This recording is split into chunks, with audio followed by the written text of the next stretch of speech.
Recently, we polled our audience and our subscribers at bodygraph.com and asked what you would like to learn most. And the thing that came up at the top of the list was how to create funnels that convert. To that end, we are running a 3-part series on creating funnels that convert. And if you are a subscriber to bodygraph.com, you will find in our training center, Business Mastery Hub, a video training with workbooks there that you can actually walk through building your own funnels with our help. So today we're going to go over the basics. And we're going to start with what is a funnel, because there are a lot of weird words in the business space that kind of don't make sense. But when you picture a funnel, you see the big end at the top and the tiny end at the bottom. So your funnel is actually bringing in a whole lot of leads at the top where it's bigger, narrowing down to a smaller portion who are going to become buyers. And what your funnel actually is a sales mechanism. Now, I know that you may inside be going, oh, that sounds yucky.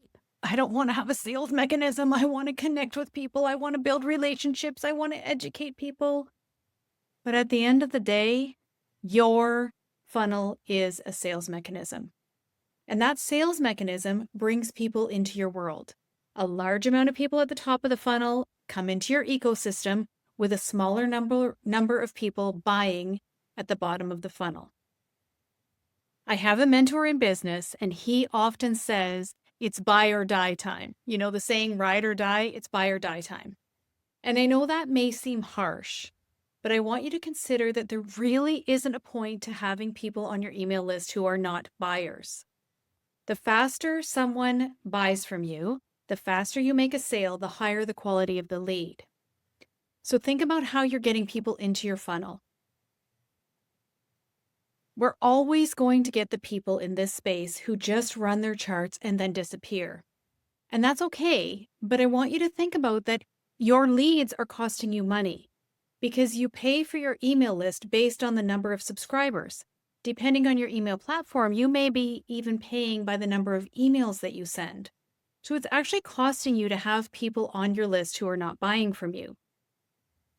It also costs energetically. Now, I know we're not supposed to worry about unsubscribes, and I've done episodes on that on the Pulse on Human Design. But it does kind of sting our heart a little wee bit, even when we don't want it to. There was a time in my own business where I was getting so many unsubscribes. Out of nowhere, all of a sudden, all these unsubscribes. And it was really starting to hurt my ego and hurt my heart a little bit. So I went in and I did some digging in my email platform system. And I realized that it wasn't the people who were bouncing off who had been with me forever. It was people who were running their chart and bouncing right away immediately. So what I did was that I added a blurb about what's going to happen once they run their chart. When you run your chart, you're going to get these things from me right away. You're going to get your freebie delivered. You're going to get an email sequence about what it means to you and your design, etc.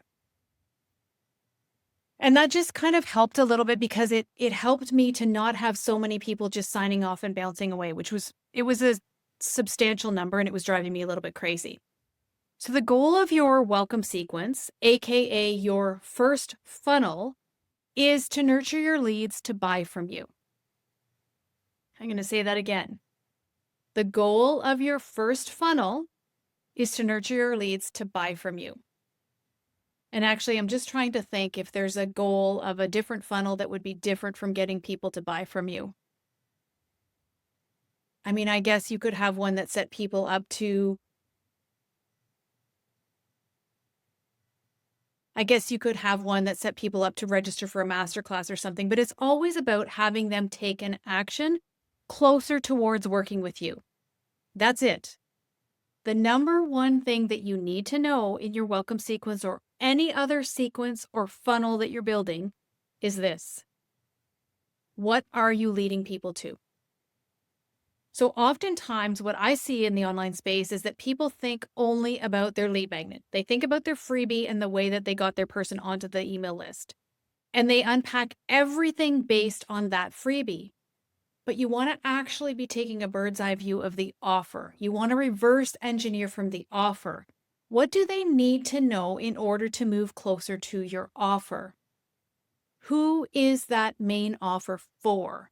What problem does that main offer solve? In my own general welcome sequence or funnel, and please, when I'm saying sequence and funnel, I'm using them interchangeably for the purpose of this episode.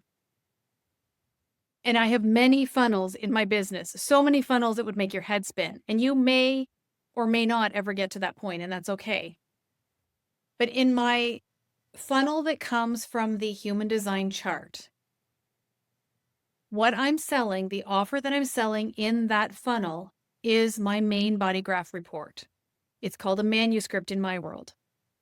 So everything that I talk about in these welcome emails after someone runs their chart leads them closer towards buying a personalized report that unpacks their human design.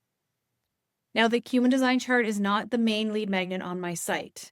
I have a lead magnet that speaks more to business because those are the people that I work with more in depth. But I do have the human design chart on my site because it is an excellent lead magnet to have on your site, which you can do with bodygraph.com software with ease. You can embed that chart and personalize it to your brand. So if you don't have that yet, you're going to want to head on over there and look at the free 21-day trial so that you can play with it and see how it works. But this gives me the opportunity in this welcome sequence or funnel to sell my manuscript. Now, I choose to sell it at a discount because I want to build in scarcity, and people will move when there's a reason for them to move. I want them to raise their hand and buy that manuscript. It's buy or die time.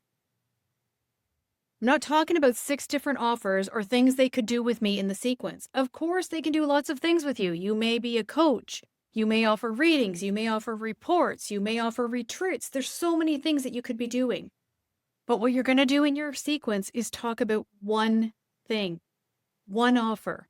So know your offer that you're going to talk about. Know who it's for and how it serves them so that you can speak directly to them in this funnel or welcome sequence. And you can apply these things to any funnel that you're building. We're just talking about a welcome sequence here. So there's 5 things that you're going to do in your welcome sequence. Lots of times people will have a 5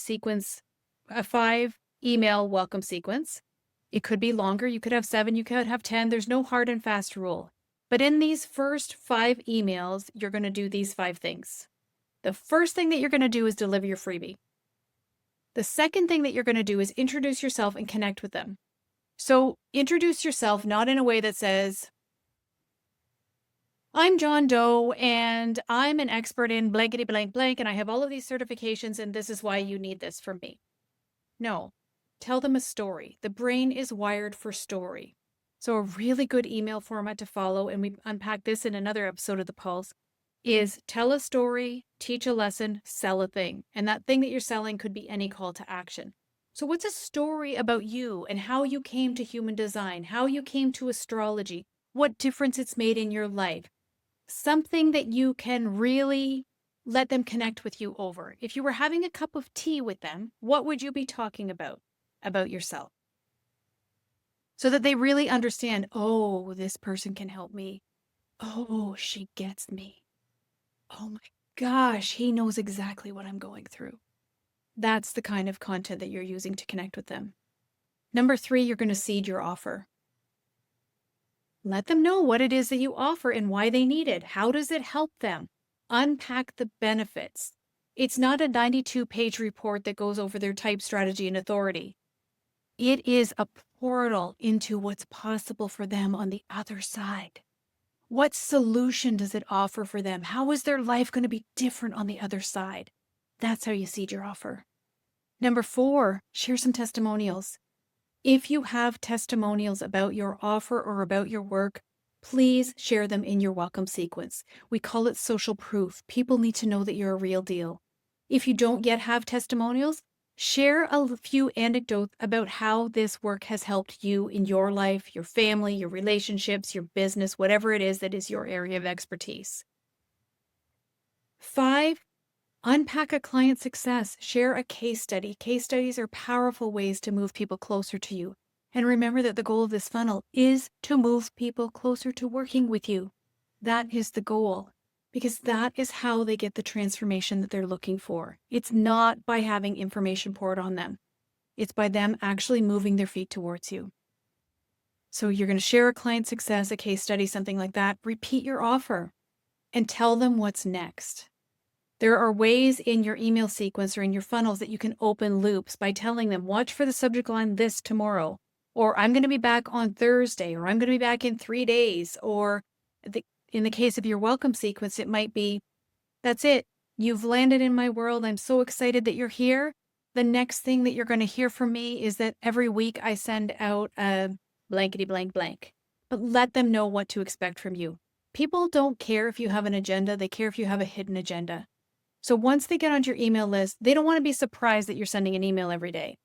They don't want to be surprised that they're going to hear from you once a month. Just tell them how it is, what you're going to do. I think mine even says something now about, in true Manny Gen style, there's times where you're going to hear from me lots over a short period of time, and there's times where I'm going to disappear a little bit. That's my second line as well, and then come back in.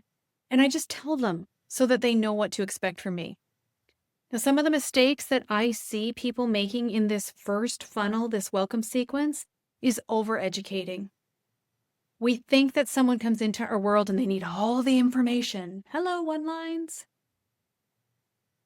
But even if you're not a one-line, you might be offering too much education, teaching, not really inviting them to work further with you.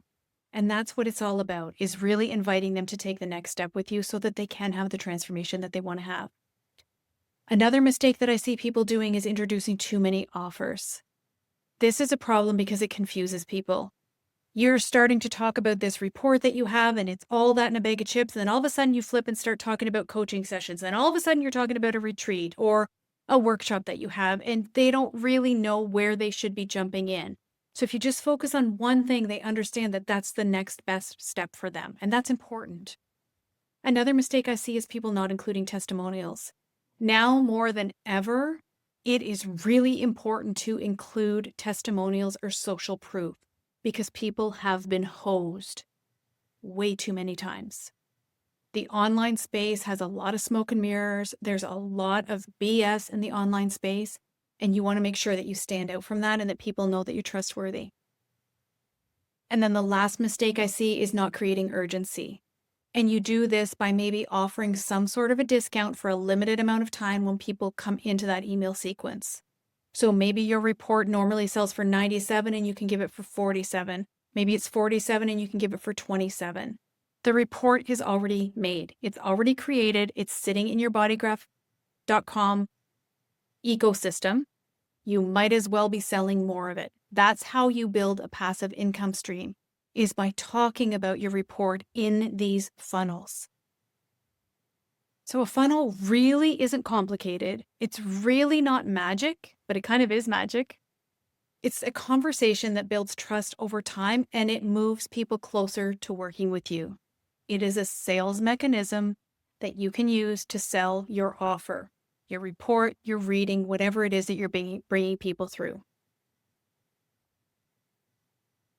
I'll be back next week talking about what goes into a funnel that converts and how you can build that in your own business.